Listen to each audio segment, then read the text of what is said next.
Assalamualaikum kelas. Yang ni adalah cikgu nak bincang jawapan dengan kamu nah. Yang cikgu suruh turn in hari apa, Selasa ke. Yang cikgu suruh turn in hari tu muka surat 43. Kamu baca soalan ni nah.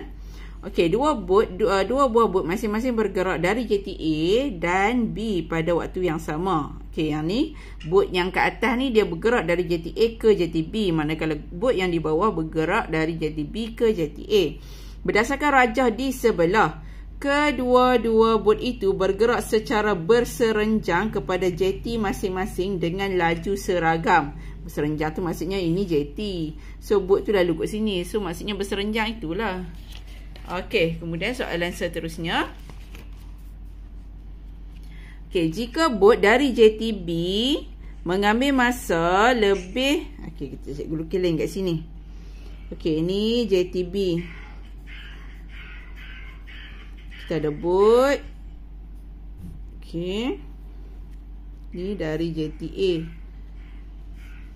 Ni JTA. Bot ni 200 meter per minit dia punya laju dia nah. Kemudian bot yang di bawah ni adalah dari JTB dengan kelajuan 120 meter per minit. Okey, soalannya.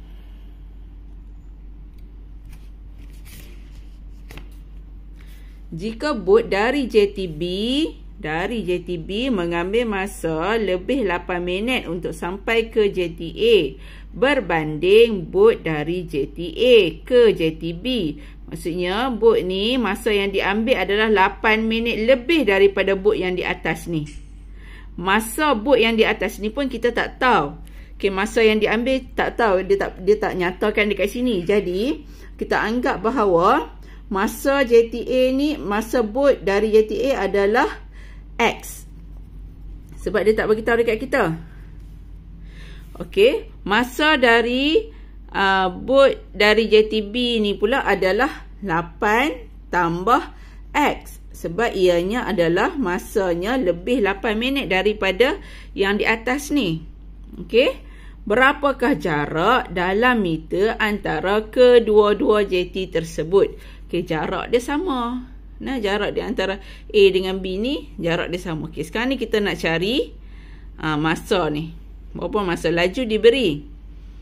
Okey, laju diberi, jarak kita tak tahu, masa pun kita tak tahu. Jadi dekat sini kita boleh membentuk dua persamaan. Nah, yang ni dia kira persamaan, kita boleh selesaikan menggunakan persamaan serentak. Okey. Macam mana persamaan serentak? Kita bentukkan persamaan. Okey, kita tahu rumus bagi laju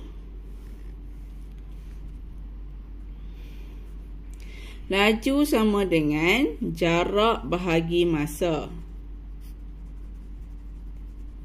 Yang kita nak cari adalah jarak. Kan? Bila jarak, okey, laju darab dengan masa. Okey, lagi satu cikgu nak bagi tahu dekat kamu. Kita ada rumus segitiga ni nah. Kalau untuk laju, jarak dan masa, kita ada rumus ni. Jarak, laju dan masa.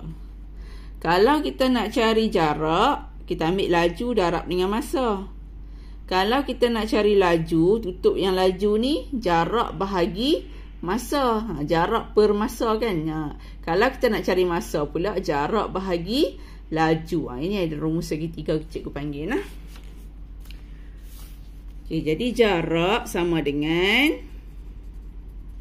laju darab masa.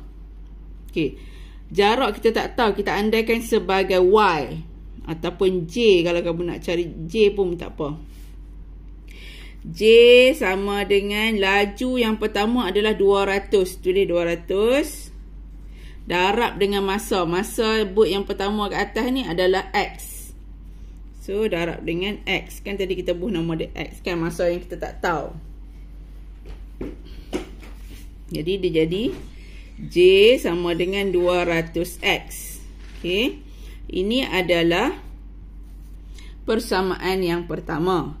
Persamaan yang kedua, J sama dengan 120 kan dia punya laju 120 kan laju darab masa. So 120 darab dengan masa. Masa yang diambil adalah 8 tambah X. Darab dengan 8 tambah X. Okey, 120 darab 8 sama dengan 960.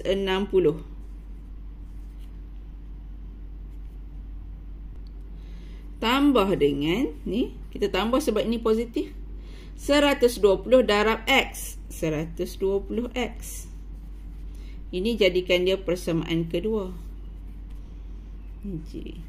Jadi, untuk selesaikan persamaan ni, yang pertama ni J sama dengan 200X. Jadi, kita gantikan persamaan 1 ni ke dalam persamaan 2.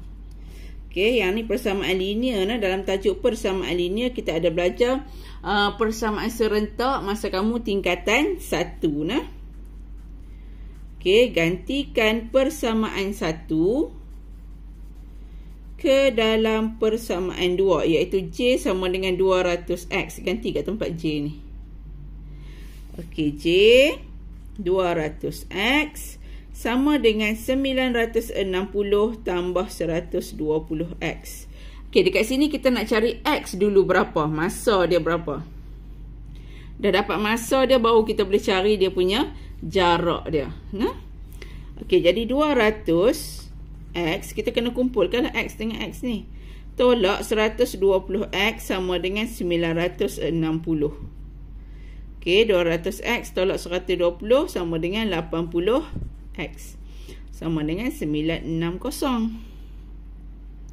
X sama dengan 960 bahagi 80. Sama dengan 12.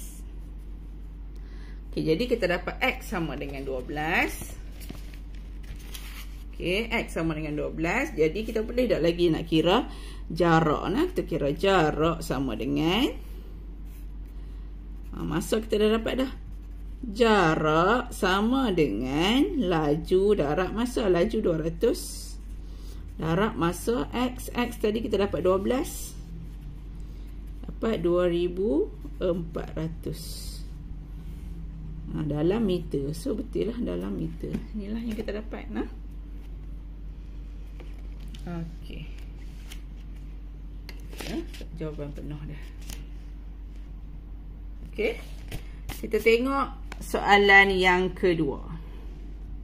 Rajah 1 menunjukkan perjalanan Johan yang menaiki kereta kabel ke stesen atas dan berjalan kaki sepanjang jambatan gantung di Pulau Langkawi. Laju kereta kabel itu ialah 180 meter per minit. Okey, ni laju labelkan. Dan jarak dari gunung dan jarak dari kaki Gunung Mat Cincang ni, kaki Gunung Mat Cincang ke stesen atas ialah 2250 meter. So ini adalah jaraknya. Berdasarkan rajah di atas, cari masa dalam minit yang diambil dari kaki gunung ke stesen atas. Okey, dia naik kabel ni. Ini laju kabel dia 180 meter per minit dan jaraknya adalah 2250. Dia nak kita cari masa. Okey, guna rumus segitiga kita tadi. J ke atas, L dan M. Kita nak cari masa, tutup M. Bila tutup M, kita dapat jarak bahagilah laju. Jadi, kita pun tulis masa sama dengan jarak bahagi laju. Okey, jarak yang dilalui adalah 2250 bahagi laju yang berlaku. Laju kabel car tu adalah 180. Okey, tekan kalkulator kamu dan kita akan dapat jawapan 12.5 minit. Okey, soalan yang kedua. Okey, soalan kedua. Johan mengambil masa 17 minit dari stesen atas ke penghujung jambatan gantung. Hitung purata laju dalam meter per minit bagi perjalanan Johan itu. Okey, yang ni kita nak cari purata laju. Purata laju macam mana? Laju purata lah. Okey, laju purata sama dengan jumlah jarak bahagi dengan jumlah masa. Okey, jumlah jarak yang dilalui. Okey, jarak kita ada 2250 meter tambah dengan 130 meter. 2250 tambah 130 bahagi dengan jumlah masa. Okey, masa yang diambil adalah 12.5 ni masa, 12.5 minit ni tadi masa kabel car, tambah dengan masa jambatan gantung kita adalah 17 minit. Ni dia bagi tahu 17 minit. Okey, tambah 17 minit. Okey, kamu kira yang ni tambah yang ni bahagi dengan yang ni tambah yang ni. Okey, 2380 bahagi dengan 29.5 minit dan jawapannya adalah 80.68. Okey, untuk unit kamu tak tulis pun tak ada masalah. Nah. Nampak tak? Okey, 80.68.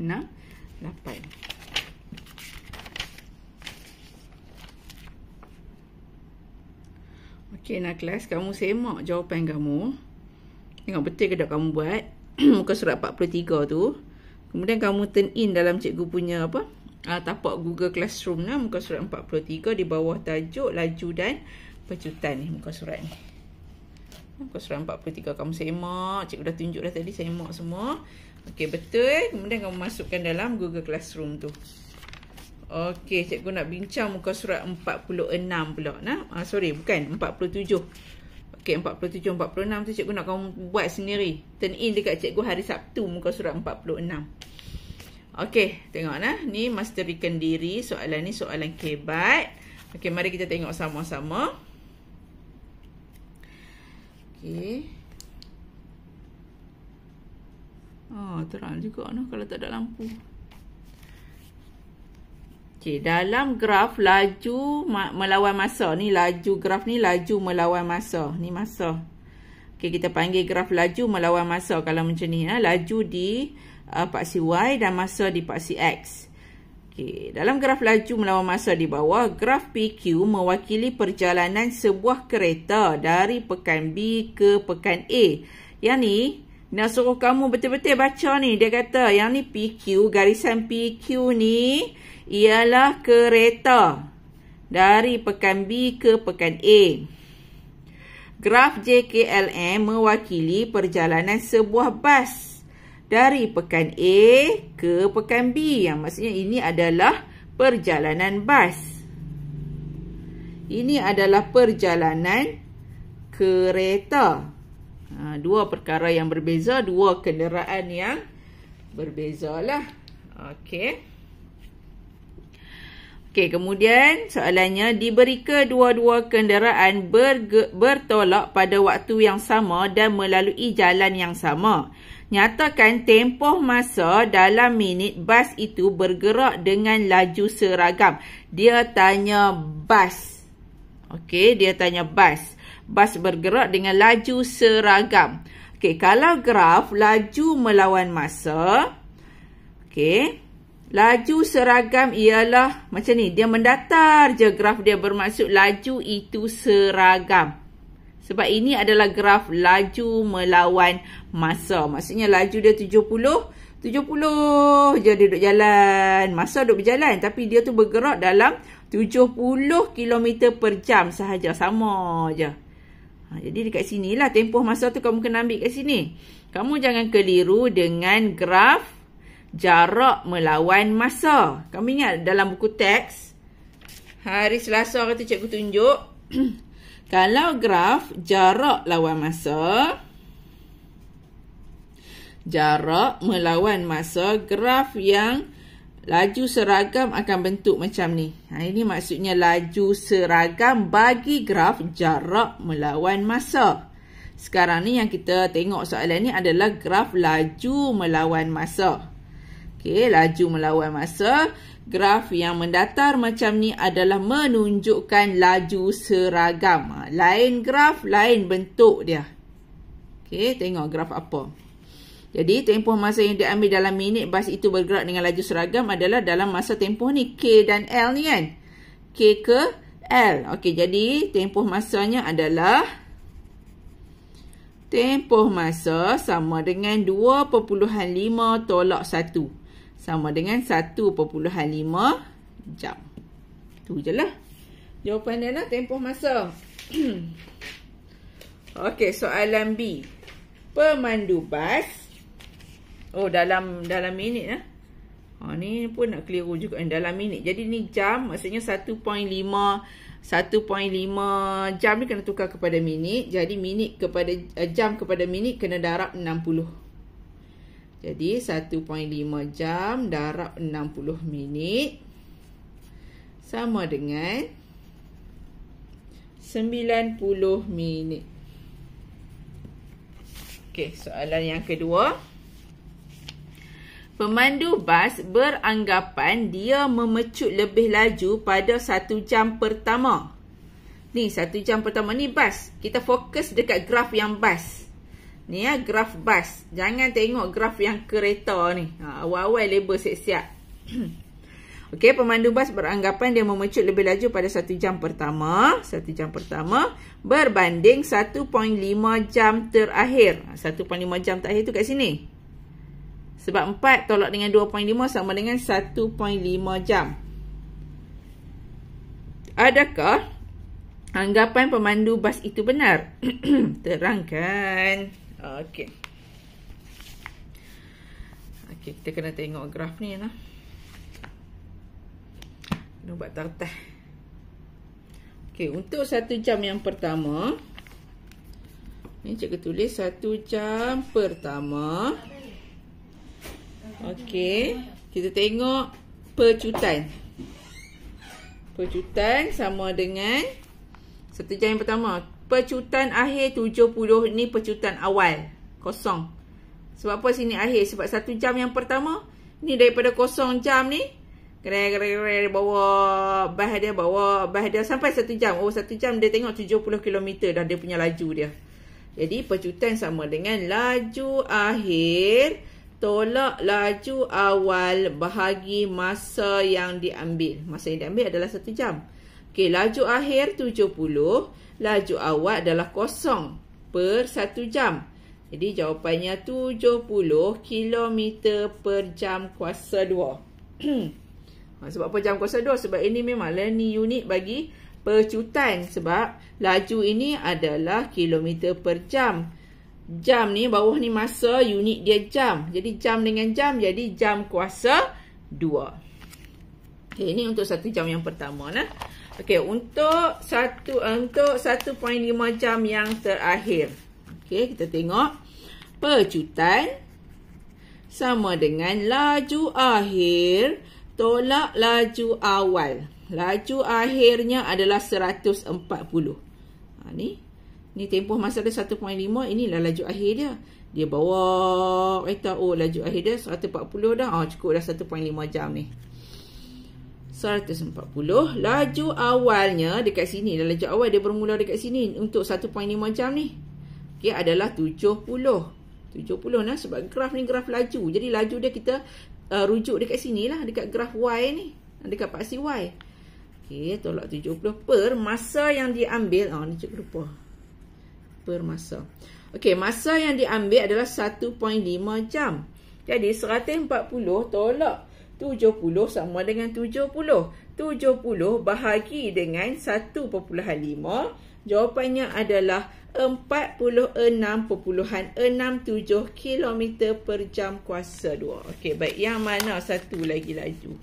Yang mana satu dia pecut lagi kuat? Dia memecut pada 1 jam pertama. Ni 70, sini 46. Maka jawapan dia kita kena tulis, ya, anggapan pemandu bas itu benar. Dia memecut lebih laju pada 1 jam pertama. Tu tak payahlah, tu ayat dia baliklah macam ayat bahasa Melayu pula kan. Ya, anggapan pemandu bas itu benar melalui bukti-bukti yang kita dah kira ni. Okey. Cikgu nak kamu buat muka surat 46. Turn in kat cikgu muka surat 46. So, lewat-lewatnya hari Sabtu nanti nah. Okey, muka surat 43 ni bolehlah kot turn in sekejap lagi ni. Lepas habis kelas muka surat 43 ni. Siapa yang dah turn in awal tu, check balik betul ke tak. Kalau tak betul, turn in semula ni. Okey. Assalamualaikum.